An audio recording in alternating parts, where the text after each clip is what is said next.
حارد عليه تعليقات كثيرة مرت علي، لأنه في شباب كثير بيتردد فيها الآن بدون وعي، وأنا متأكد إنه نحن سوا قادرين نطرد المستعمر ده. أول تعليق: وين الجيش؟ برد عليك بكلمات بسيطة: عينك في بلدك وهي بتنهار، والشعب بيموت بفعل غدار. لو فيك وطنية وقلبك حار، الجيش ده هنا عامل استنفار.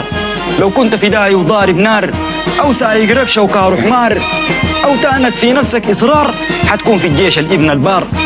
يا شعبي يا سوداني هب، شمر سواعدك وانكرب، أوعاك تفارق للدرب، دي بلدنا في حالة حرب.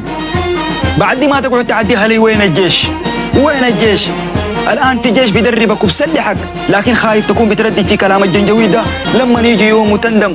يا ناس دي معركة مصيرية، إما تعيش معزز مكرم وترجع لبيتك، أو تموت موت رجال، اثنين بس ما في غيرهم.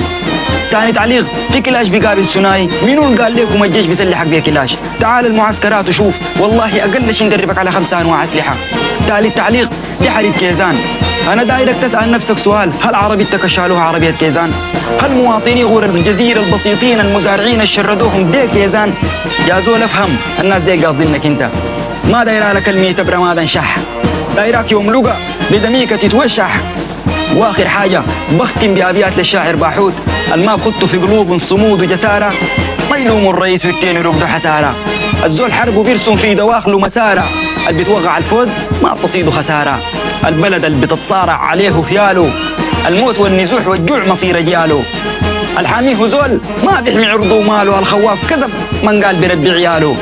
بقر الفتنة لو بتموت عطش ما تحلبه، لكن ساعة تجيك دوس المراح بيه كلبه. في الحق عندي موت الحر خير من سلبه، والزول الشجاع الكترة ما بتغلبه. أنا شايف إنه أي زول لسه واقف بيتفرج بعد الحصل لأهلنا ده يراجع نفسه.